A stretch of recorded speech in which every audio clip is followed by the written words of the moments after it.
সবুজ টিয়া প্রকৃতির এক অনন্য সৃষ্টি। সবুজ টিয়া একটি রঙিন, চঞ্চল এবং বুদ্ধিমান পাখি। আজ আমরা এই সুন্দর পাখির সম্পর্কে কিছু চমকপ্রদ তথ্য জানব। সবুজ টিয়া, যার বৈজ্ঞানিক নাম সিটাকুলা ক্র্যামেরি, দক্ষিণ এশিয়া ও আফ্রিকার বিভিন্ন অঞ্চলে এদের দেখা যায়। এরা সাধারণত বন, বাগান ও বসতবাড়ির আশেপাশে বসবাস করে।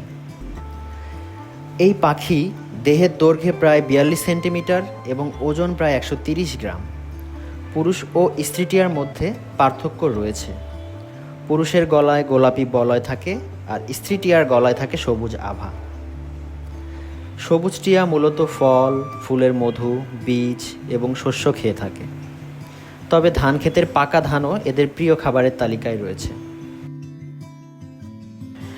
জানুয়ারি থেকে জুলাইয়ের মধ্যে এরা প্রজনন করে। গাছের ফোকর বা পুরনো ভবনের গর্তে এরা বাসা বানায় এবং ডিম পাড়ে। বাংলাদেশের বন্যপ্রাণী আইনে সবুজ টিয়া সংরক্ষিত পাখি হিসেবে বিবেচিত হয়। এদের সংখ্যা কমে গেলে পরিবেশের ভারসাম্য নষ্ট হতে পারে, তাই আমাদের উচিত এদের রক্ষা করা। সবুজ টিয়া শুধু প্রকৃতির সৌন্দর্যই বাড়ায় না, বরং আমাদের পরিবেশের জন্য গুরুত্বপূর্ণ। আসুন আমরা এদের সংরক্ষণে সচেতন হই।